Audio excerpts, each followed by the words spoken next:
Peg and I have a cornucopia of slugs and snails to share with you today. That's right, like a murder of crows or a squad of squids, a group of land mollusks is called a cornucopia. This tidbit of information, as well as the beautiful artwork for this segment, is courtesy of Gail Larson. Thanks, Gail. Slugs and snails are actually really good for the environment. Ecologically, they are nature's decomposers. They tunnel through the soil, they eat rotting and live debris.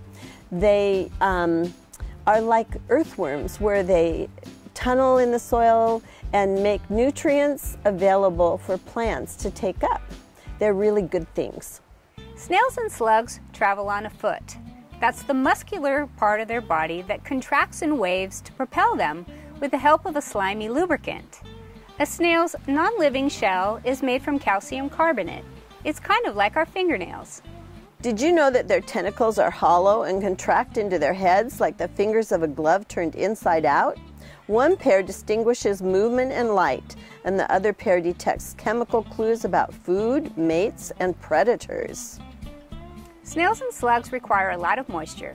Perhaps that's why we find 50 to 100 different species in the Pacific Northwest. When it's too cold, too hot, or too dry, they retreat to the leaf litter or hide in cool soil or under logs. They are most active in the wet months of spring and fall and at night. The snails and slugs that are our worst garden pests are not native to the Pacific Northwest. That's right, the ones that cause millions of dollars to Washington's strawberry crop and to your hostas and lettuce are introduced from Europe. The brown garden snail was introduced as a delicacy. Escargot, anyone? A variety of small field slugs can live in any kinds of temperatures and is active all year. It's the large non-native chocolate Orion that really goes after our ornamentals. They can completely mow down a dahlia or lily. The chocolate Orion can range in color from light brown with orange to almost black. And when it's disturbed or at rest, it contracts its body into almost a ball. The giant garden slug, sometimes called leopard slug because of its striping, is another non-native. Luckily, this robust slug doesn't usually eat living plants, dining mainly on decaying matter, fungi, and even other slugs. Here's our local icon, the native Pacific Coast banana slug. It ranges from white to yellow-green to spotted. It is typically not a pest, preferring to eat decaying matter, moss, but it will eat native plants. If you find this slug, please escort it to a nearby native area.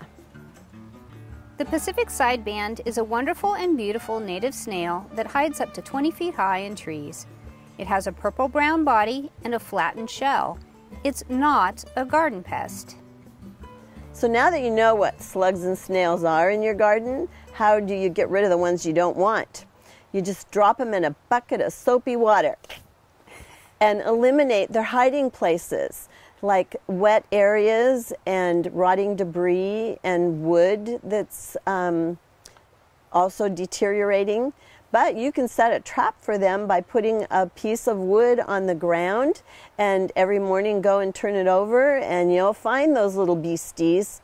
And avoid watering at night. That's when they're the most active. Encourage predators like birds, snakes, and frogs in your garden. Chickens and ducks like them too. And the large black ground beetle is a voracious hunter of snails, slugs, and their eggs. If you protect these predators by avoiding pesticides, they'll do the tough work of eliminating your snails and slugs for you.